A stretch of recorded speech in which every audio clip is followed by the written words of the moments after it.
Seems like every day the headlines are just bad news upon bad news. There's so many things going on in the adult beverage world right now that cause people to tamp down their expectations. But guess what? Some brands are still growing, and many by double digits, and I'm going to show you why.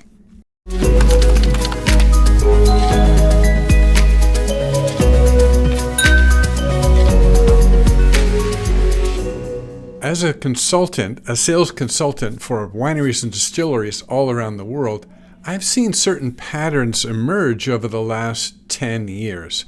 I started noticing what the brands that were succeeding were doing that other brands were not.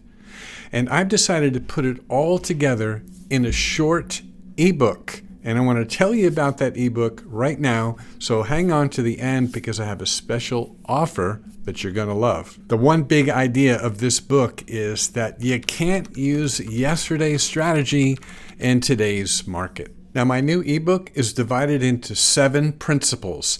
If you go through the book and you read about these 7 principles, you are going to be so set up for success. Here's the first principle in the book.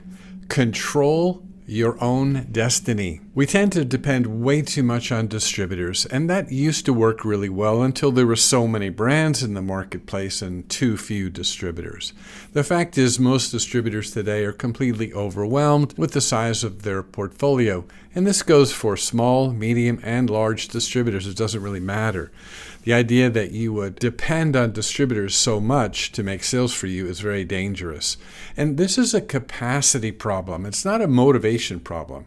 No amount of training or education or incentives is going to change the fact that distributors everywhere are overwhelmed. So you need to adopt a new mantra, and here it is. If it's going to be, it's up to me. Now, the second principle I talk about in the book is narrow your focus.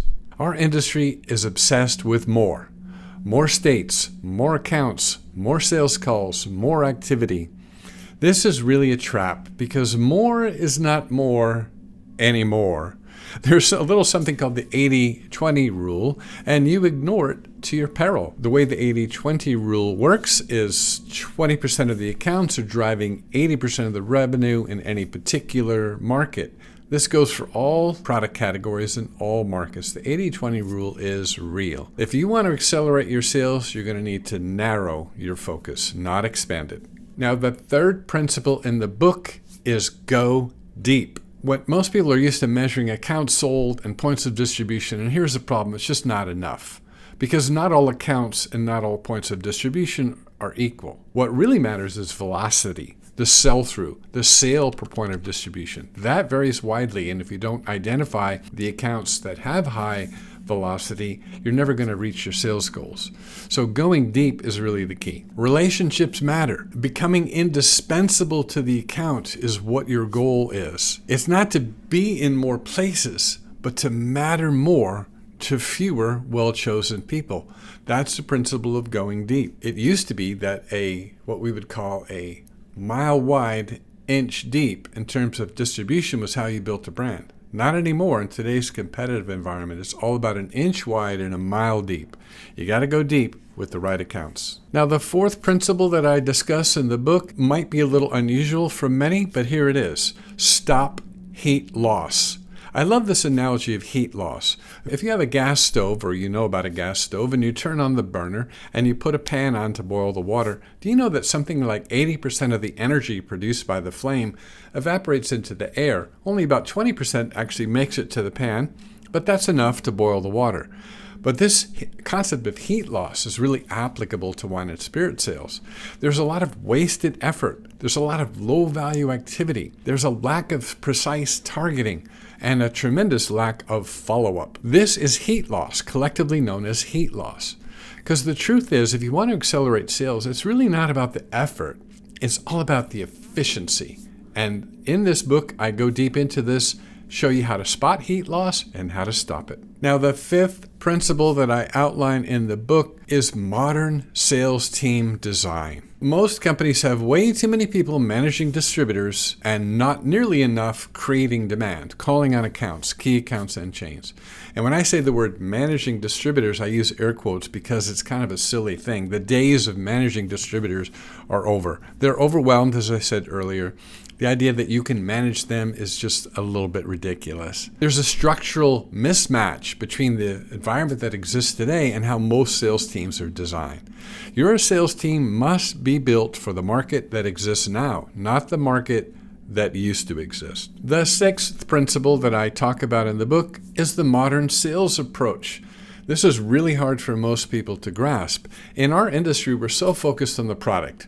We want to talk about who made it, how it was made, how it tastes, what it pairs with. We're obsessed with this, and obsessed is a good word. We're way too focused on the product and not nearly focused enough on the customer, their pain points, their wishes and desires, their business. The truth is the sale happens in the customer's world, not in the salesperson's world. You've got to get out of your world and into theirs.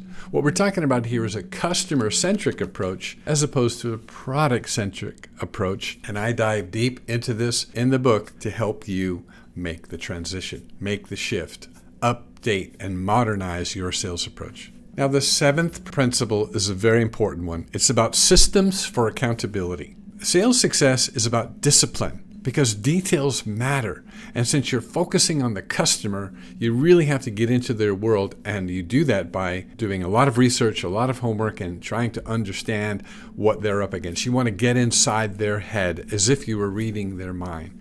There's no better tool for this, no better system in the world of selling than a CRM system, which stands for Customer Relationship Management. You need a cloud-based, mobile-friendly CRM system that gives you not only insight into what's been happening in the sales territory, but what's going to happen. That forward-looking view is so critical. Now, you need a system to do this. This idea of discipline is a really big thing for me. In fact, I have an article, I'll put a link in the description, about how military discipline actually helps accelerate sales. But the bottom line, and for today, let me just say that discipline and accountability should not be counterintuitive to a sales rep or a sales leader.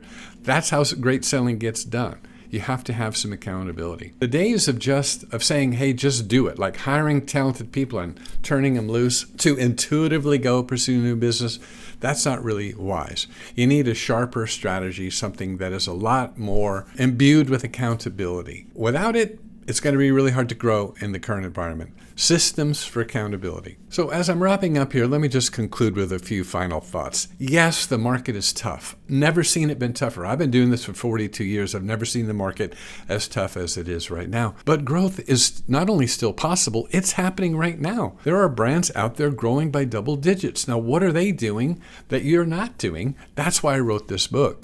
The brands growing today are simply operating differently, and I've spelled it all out for you. So here's the thing. You don't have to buy this book. I'm giving it away for free. If the ideas that I've talked about in this video resonate with you, I put the entire framework of what we've talked about into this ebook. I'm going to put a link in the description below that'll take you to a landing page where you can learn a little bit more about the book, fill out the simple form, and download your free copy of the book. So I hope you take advantage of this. I'd also love it if you would like this video, subscribe to the channel, that would be fantastic, and share it with somebody probably in your organization that needs to know about these 7 principles. I look forward to hearing your feedback. After you read the book, come back and read some comments. Thank you for watching.